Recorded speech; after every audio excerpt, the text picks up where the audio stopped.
BPSC TRE 3.0 की counselling से संबंधित यहाँ पर एक बार फिर से हम आपके डाउट्स को लेकर के हाजिर हैं। ये 5वां वीडियो है जहाँ पर हम आपके सवालों के जवाब देने वाले हैं।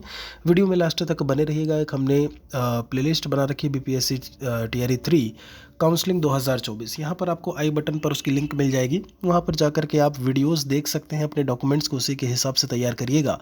जो टीआरई 1 टीआरई 2 ने जो भी अपने डॉक्यूमेंट्स जिस तरीके से तैयार किए हैं, जिस तरीके से उनकी ट्रेनिंग पोस्टिंग हुई है, आधार को लेकर के बात करें, एफिडेविट फॉर्मेट की बात करें, bank account number, domicile certificate, सब कुछ बिल्कुल हमने बता रखा है। बिल्कुल वैसे ही आपको करना है। यहाँ पर हम शुरुआत करते हैं। आप एक नई चीज़ यहाँ पर देख पा रहे होंगे स्क्रीन पर, थंबनेल पर लिखा हुआ है प्रान नंबर कंपलसरी। अब ये नई चीज़ PRAN, ये प्रान नंबर क्या है? तो सबसे पहले हम आपको बता दें कि आपको घबराने की, परेशान होने की ज़रूरत नहीं है। इस प्रान नंबर की ज़रूरत आपको तब पड़ेगी जब आप अपने स्कूल में योगदान करेंगे। जी हाँ, योगदान करेंगे और उसके बाद आपको समय दिया जाएगा। 1 दिन, 2 दिन, 4 दिन, 5 दिन, जो भी होगा। 1 दिन नहीं होगा वो, आप सप्ताह 10 दिन तक आपको समय दिया जाएगा कि आप प्रान नंबर अपना जो है वो जनरेट कर लीजिए। यहाँ पर प्रान नंबर के लिए बहुत ही सावधानी आपको रखनी होती है। और क्या कुछ कैसे प्रान नंबर जनरेट होगा, उसके लिए हम एक अलग से वीडियो में बात कर लेंगे। अगर आप कहेंगे तो अलग से हम प्रान नंबर का जो वीडियो है वो बना देंगे, लेकिन उसकी अभी ज़रूरत नहीं है। इसीलिए हम आपको बता दे रहे हैं कि उसके लिए भी अपनी चीज़ों को आप पूरा, जो भी डॉक्यूमेंट्स हैं आप अभी से सही करवा लीजिए। आपका पैन नंबर से लेकर के आधार नंबर, ये दोनों डॉक्यूमेंट्स जो हैं आईडी के, आप पैन नंबर जो है, जो आपका कहीं ना कहीं जब हम आपके सैलरी और उन चीज़ों की बात करते हैं वो चीज़, और दूसरा आपका जब हम आधार नंबर, कोई भी गलती होनी नहीं चाहिए, अदरवाइज़ प्रान नंबर आपका जनरेट नहीं होगा। बात कर लेते हैं एग्जैक्टली प्रान नंबर है क्या। आपको मैं बता दूं, नेशनल पेंशन स्कीम जो आपका NPS है, चूँकि आप लोग राज्यकर्मी बन चुके हैं, राज्यकर्मी बनने के बाद NPS में कटौती होती है। 10% आपका बेसिक पे और DA का जो है वो कटौती होती है। तो ऐसे में उस नेशनल पेंशन स्कीम यानी NPS में आने के लिए वो NPS का एक कार्ड बनता है। क्या बनता है? एक कार्ड बनता है। और वो कार्ड बिल्कुल जैसे आपका पैन कार्ड होता है, बिल्कुल वैसे कार्ड होगा। एक वीडियो में हम जब बताएंगे तो आपको पैन कार्ड भी दिखाएंगे, मतलब वो NPS का कार्ड भी हम आपको दिखा देंगे, जहाँ पर एक प्रान नंबर, ध्यान दीजिएगा, प्रान का मतलब होता है परमानेंट रिटायरमेंट अकाउंट नंबर। वो दिखाता है कि आप अभी जॉब में आए हैं तो आपका रिटायरमेंट कब होगा, पूरी सारी डिटेल आपकी उसमें होती है। पूरा एक प्रोसेस, प्रक्रिया होता है उसका, पर्सनल डिटेल से लेकर के सारी चीज़ें होती हैं। हिंदी इंग्लिश में नाम, gender, marital status, pan card बहुत ज़रूरी है, कोई गलती नहीं होनी चाहिए। आइडेंटिटी प्रूफ, एड्रेस प्रूफ, आपका कॉन्टैक्ट डिटेल, आपका डोमिसाइल, बैंक अकाउंट आपका उस समय खोला होना चाहिए, नॉमिनेशन डिटेल्स होती हैं उसमें, सब कुछ आपको उस फॉर्म में देखने को मिलता है। और आपको बता दूं मैं, कम से कम 8 पेज का वो फॉर्म होता है जो पूरा का पूरा प्रान नंबर के लिए है। तो वो हम उसके बारे में बाद में चर्चा करेंगे। अब बात कर लेते हैं इन सवालों को लेकर के।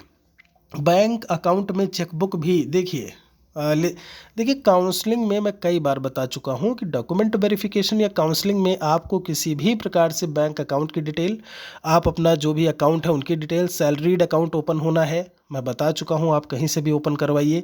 ट्रेनिंग के टाइम पे आप ओपन करवा लेंगे, बहुत अच्छा रहेगा। पहले से ओपन करवाने की झंझट को आप अभी छोड़ दीजिए, बाकी आपके ऊपर है। तो काउंसलिंग में आपका ये कोई डिटेल उसमें नहीं लगना है, इस चीज़ को ध्यान रखिएगा। आगे यहाँ पर कहते हैं कि ट्रेनिंग, क्या ट्रेनिंग पोस्टिंग सेम, देखिए बिल्कुल अभी मैं बता चुका हूँ, ट्रेनिंग और पोस्टिंग आपका यहाँ पर एक ही ज़िले में होना है। जहाँ पर आपकी DV डॉक्यूमेंट वेरिफिकेशन होगा, वहीं आपका जो है वही आपकी काउंसलिंग प्रक्रिया होती है। वहीं आपको सेम डे, मैंने बोला सेम डे भेजा जाएगा ट्रेनिंग के लिए। 2 सप्ताह की ट्रेनिंग होती है। उसके बाद आपको अपॉइंटमेंट लेटर वगैरह मिलता है, स्कूल से टैग किया जाता है, आप शिक्षण कार्य करते हैं। 1 सप्ताह लगभग स्कूल से टैग रहते हैं आप। फिर आपको एक स्कूल पदस्थापन पत्र मिलता है, तब आप अपने रियल वाले स्कूल में जाते हैं उसी ज़िले में। मान लीजिए अभी BPSC ने लिस्ट जारी की और उसमें आपको मुजफ्फरपुर ज़िला मिला, तो सब कुछ आपका काम मुजफ्फरपुर में ही होगा, आपकी पोस्टिंग भी मुजफ्फरपुर में होगी। एफिडेविट किसके नाम से बनेगा? शिक्षा विभाग या फिर बिहार सरकार। या देखिए, जब आप एफिडेविट बनवाने जाते हैं तो वहाँ पर लिखा रहता है समक्ष।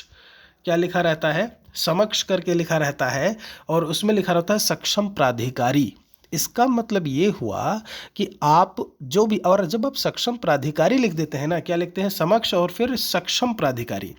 जब आप सक्षम प्राधिकारी लिखते हैं तो इसका मतलब जो भी सक्षम प्राधिकारी होगा, चाहे वो बीपीएससी का ऑफिसर हो, मतलब बीपीएससी आयोग हो, बिहार शिक्षा आयोग हो, यूपी वाला आयोग हो, दिल्ली वाला आयोग हो, कोई भी हो, उसको हम कहीं ना कहीं समक्ष रखते हुए उस पत्र को बनवा रहे हैं। तो आप सक्षम प्राधिकारी लिख देंगे तो सबसे बढ़िया है वो, ठीक है ये। और अगर मान लीजिए आपने बिहार सरकार या कुछ लिखवा भी दिया है तो दिक्कत नहीं होगी ऐसे में, लेकिन सक्षम प्राधिकारी में आपका सब कुछ आ जाता है जो मैंने यहाँ पर लिखा हुआ है, ठीक है। आगे इसमें दिया हुआ है सभी डॉक्यूमेंट्स में नेम के पहले केएम लगा है। देखिए केएम लगा है, प्रॉब्लम नहीं होती है, लेकिन अगर आप एक शपथ पत्र बनवा लेते, एफिडेविट बनवा लेते हैं, 100-150 रुपये खर्चा होगा, कचहरी चले जाइए। अब कई लोग हैं जो ये कहते हैं कि सर उसका फॉर्मेट क्या होगा, सर उसका मैटर बता दीजिए। देखिए दोस्त, ऐसा है जो एडवोकेट वकील होते हैं, जो अधिवक्ता हैं, वो ये सब जानते हैं। आपको एक बार बोलने की ज़रूरत है कि हमारे नाम में ये मिस्टेक है, आप बैठो, आधे घंटे के अंदर 10-15 मिनट में आपको बढ़िया से बना करके मोहर और साइन मार करके आपको दे देंगे और आप उस चीज़ को आगे लगा सकते हैं। तो एक एफिडेविट आप नोटरी प्रकार का या जो एक शपथ पत्र प्रकार का आप एक लीगल डॉक्यूमेंट के उसमें बनवा सकते हैं, और ये आप कहीं से भी करवाइए, बिहार से करवाइए, अदर स्टेट में है वहाँ से करवाइए, कोई दिक्कत नहीं है, ठीक है। एक बनवा लेंगे तो कोई दिक्कत नहीं रहेगा। जनवरी सीटेट, देखिए बिल्कुल आपका जनवरी सीटेट वैलिड है, क्योंकि आपका फॉर्म जो है वो फरवरी 22 तक भरा गया था, 15 फरवरी को रिज़ल्ट दिया गया, तो बिल्कुल वो वैलिड है, इसमें कोई दो राय नहीं है, वो उसमें शामिल हो सकते हैं। अब देखिए यहाँ ये सवाल पूछा गया है कि डोमिसाइल जो है वो कहाँ से और कैसे बनेगा, मुझे कोई आइडिया नहीं है। देखिए जब हम निवास प्रमाण पत्र डोमिसाइल, और एक चीज़ ये पूछा जा रहा था कि सर डोमिसाइल ज़रूरी है कि नहीं, आप अदर स्टेट से हैं तो आपके पास डोमिसाइल होना चाहिए, इस चीज़ को आप याद रखिएगा। डोमिसाइल नहीं है, आप आवेदन कर दीजिए, अभी आपके पास 15 से 16 दिन है, मैं बोल रहा हूँ लगभग 15 दिन का समय ऑलरेडी निकल चुका है, और अभी भी मैं बता रहा हूँ कि आप अभी ऐसे में 10 से 15 दिन अभी जो भी आपका बचा हुआ है समय, उसमें डोमिसाइल के लिए आवेदन कर दीजिए, निवास प्रमाण पत्र के लिए। डोमिसाइल आप जो भी, जैसे होता नहीं है कि आपके यहाँ लेखपाल वगैरह हैं गांव में, वो हो जाता है, या आप शहरों में जो भी उसके हैं, जैसे गांव के प्रधान से भी अगर आप संपर्क करते हैं तो वो बनवा देंगे। आप नगरों में पार्षद सभासद प्रकार के होते हैं, या जो उनके सदस्यगण होते हैं, किन्हीं से भी आप संपर्क करेंगे, बन जाएगा। वैसे लेखपाल और उनका काम होता है वो आपका डोमिसाइल वगैरह बना करके दे देते हैं, तो आप उनसे संपर्क करिए और डोमिसाइल ज़रूर बनवा के डॉक्यूमेंट के उसमें लेकर के जाना है। रीअपलोड करने के लिए वेबसाइट ओपन होगा, 2012 का कास्ट सर्टिफिकेट विकास 2023। देखिए अब ओपन होगा कि नहीं ये तो समय बताएगा। ओपन नहीं होता है तो आपका सेम डॉक्यूमेंट आपको डाउनलोड करना है, उसी पर वाटरमार्क वाला डॉक्यूमेंट होगा वो, और उसी वाटरमार्क वाले डॉक्यूमेंट को आपको लेकर के काउंसलिंग में जाना है। अलग से फाइल में उसको बढ़िया से फोटोकॉपी उसकी या प्रिंट आउट निकाल के रखिएगा, जिससे कि वहाँ पर आपको असुविधा ना हो। काउंसलिंग में भीड़ बहुत होती है, धक्का मुक्की बहुत ज़्यादा होती है ऐसे में, ठीक है। तो इस चीज़ को याद रखिएगा। जैसे हम आपको बताना चाहेंगे कि 20 अक्टूबर 18 अक्टूबर को रिज़ल्ट आया बीपीएससी टीआरई 1 का, 20 अक्टूबर को काउंसलिंग शुरू हुई। काउंसलिंग मेरी पहले ही दिन थी 20 तारीख, लेकिन हम 22 को गए। कब? 22 को गए, और 22 को जब पहुँचे तो सेंटर पर एकदम मारामारी मची हुई थी, तो वहाँ से हमें काउंसलिंग छोड़ करके मुझे वापस घर जाना पड़ा। और 22 के बाद मैं 25 को फिर से गया, और 25 को जा करके मैंने 25 अक्टूबर को काउंसलिंग करवाया। तो आप समझ सकते हैं, देखिए स्थिति ऐसा नहीं है कि आपको यहाँ पर घबराने की ज़रूरत नहीं है, लेकिन आपको मैं अवगत करा रहा हूँ कि ऐसी स्थिति बन सकती है। इसके लिए आप अपने डॉक्यूमेंट्स को, अपनी चीज़ों को, ओरिजिनल डॉक्यूमेंट्स को बहुत संभाल के रखिएगा, ठीक है। चलिए, मौका मिलेगा तो अपलोड कर दीजिएगा, नहीं तो फिर वही लेकर के जाइएगा। कहाँ अपलोड डाउनलोड करेंगे? बीपीएससी की वेबसाइट पर करेंगे दोस्त, और कहाँ ही कर सकते हो आप जो है, ठीक है। ये ध्यान रखिएगा। ऑनलाइन बीपीएससी जो आपका आईडी पासवर्ड है उसी से आप लॉगिन करेंगे, यूज़र नेम और पासवर्ड से, और वहीं से मिलेगा। एडमिट कार्ड ओरिजिनल नहीं है, कई बार मैं बता चुका हूँ, अलग से वीडियो में भी हमने जानकारी दी है। बिल्कुल उसकी जो कॉपी है, जो आपके पास में सॉफ्ट कॉपी है, आप उसी का प्रिंट आउट निकाल करके लगा दीजिएगा, कोई दिक्कत नहीं है, ठीक है। आगे इसमें कहते हैं 10th सही ग्रेजुएट, अच्छा तक में नाम के बाद में कुमारी है, पर शादी के बाद में सरनेम बाकी। देखिए अगर कुछ भी हुआ है शादी के बाद तो इसमें एक नेम चेंज सर्टिफिकेट होता है। इस चीज़ पर ज़रा गौर करिएगा। खासकर जो शादी जिनकी हो गई है, ऐसे में एक नेम चेंज सर्टिफिकेट आता है। पांडे से तिवारी हो गए, तिवारी से मिश्रा हो गए, या जो भी है ऐसे में, तो नेम चेंज सर्टिफिकेट वहीं कचहरी कोर्ट में जाकर के, कोर्ट नहीं कचहरी सब जगह होती है, हर एक उसमें होती है, जा कर के या किसी भी वकील से आप उनको बताइए कि नेम चेंज सर्टिफिकेट एक बना करके आपको दे दें। इसे आप ज़रूर रखिएगा अपने पास में, बहुत ज़रूरी होगा। आधार वाधार में चेंज करवाया है तो इससे भी काम हो जाएगा। गलत डॉक्यूमेंट अपलोड हो गया है, देखिए अपलोड करने का टाइम, देखिए ये नहीं कह सकते कि अब समय देगा कि नहीं देगा, बीपीएससी के ऊपर है, वैसे बिल्कुल समय देना चाहिए। और यहाँ पर कुछ गलत अपलोड हो गया है तो आप उसका जब प्रिंट निकालेंगे तो एक एफिडेविट आपको बिल्कुल फॉर श्योर है कि आपको बनवाना पड़ेगा, और आप वो बनवा करके लेकर के जाइएगा कि ये गलत डॉक्यूमेंट, इंटरनेट की कनेक्शन या जिसकी भी वजह से गलत डॉक्यूमेंट अपलोड हो गया था, एग्जैक्टली हमारे डॉक्यूमेंट रियल वाले ये हैं। तो इसको आप जो है एक एफिडेविट आपके लिए ज़रूर आपको लगाना पड़ेगा। आधार का फ्रंट ही अपलोड हुआ है, कोई दिक्कत नहीं है, आधार फ्रंट हुआ है वही निकाल लीजिएगा, दूसरा आप ऐसे ही लेकर के जाइएगा। वैसे दोनों ही अपलोड करने थे, लेकिन अगर कुछ ऐसा हुआ है, दोबारा से मौका मिलता है तो अपलोड कर दीजिएगा, नहीं मौका मिलता है तो वही लेकर के जाइएगा। अपने ओरिजिनल डॉक्यूमेंट्स सारे रखिएगा, इस चीज़ को याद रखें। डिग्री अभी नहीं आई है, क्या करिए, क्या करेंगे? देखिए डिग्री के लिए भी 15 दिन, जैसा कि मैंने बोला, आप एक एप्लीकेशन लिख करके चले जाइए, वहाँ से साइन मोहर करवा लीजिए, जो भी आपका डाइट सेंटर है या जो भी है, जिससे कि ये क्लियर हो जाए कि भाई हमने कोशिश की, अभी जब डाइट नहीं दे रहा है तो हम नहीं ले पाए अपनी डिग्री, हमारे पास मार्कशीट है, हमारे पास चारों सेमेस्टर की मार्कशीट है, 2 साल की मार्कशीट है। तो इस चीज़ को याद रखिए, प्रोविजनल मिल रहा है तो उसे लीजिए, एप्लीकेशन पर साइन मोहर करवा के फॉरवर्डिंग ले लेंगे तो वो भी बहुत अच्छी बात है। ठीक है, आगे है इसमें इंडियन रेलवे से बीपीएससी में आ रहे हैं। देखिए अब ये वाला सवाल बहुत है कि आप किसी जॉब में हैं और उस जॉब से आप इसमें आ रहे हैं। सबसे पहली चीज़ मैं आपको बता दूं, सेम डिपार्टमेंट में जब आप नौकरी के लिए जाते हैं, ऐसा केस मैं आपको बता दूं, टीआरई 1 में एक हमारे तिवारी जी थे, उनके साथ में जो है वो घटना घट चुकी थी, और टीआरई 2 में क्या कुछ हुआ उसके बारे में भी हम आपको बता देंगे। तो जब हम बात करते हैं सेंट्रल गवर्नमेंट की नौकरी, उनका फिर स्टेट गवर्नमेंट में आना टीआरई 1 में, लेकिन कारण ये था कि टीआरई 1 में जब वो आए और डॉक्यूमेंट वेरिफिकेशन और सारी चीज़ें हुई तो उन्होंने इसलिए ज्वाइन नहीं किया क्योंकि उन्होंने एनओसी नहीं लिया था अपने डिपार्टमेंट से। वो जिस डिपार्टमेंट में थे सेंट्रल गवर्नमेंट में, वहाँ से एनओसी नहीं लिया था। आप जब परीक्षा देने के लिए दूसरे विभाग में जाते हैं तो नो ऑब्जेक्शन सर्टिफिकेट आप वहाँ से लेते हैं और उसके बाद आप पेपर देने जाते हैं।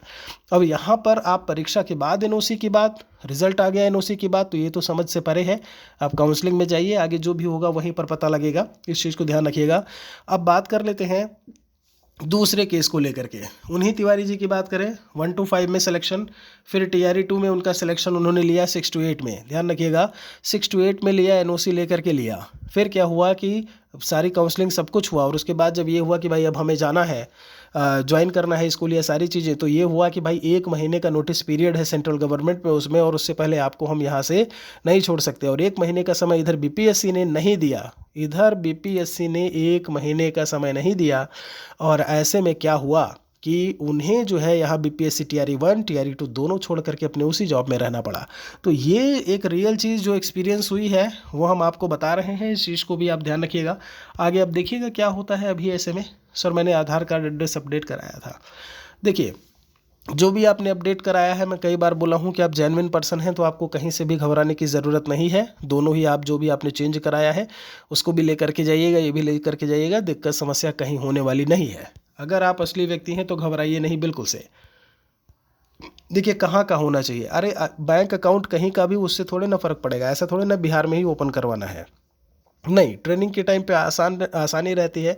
आपने डॉक्यूमेंट्स अपने दिए, पैन कार्ड दिया, आपने फ़ोटो दिया, और वो 2 दिन में बना करके आपका पासबुक सहित ले करके आ गए, जहाँ पर आपकी ट्रेनिंग हो रही वहीं पर आपको दे दिया ला करके।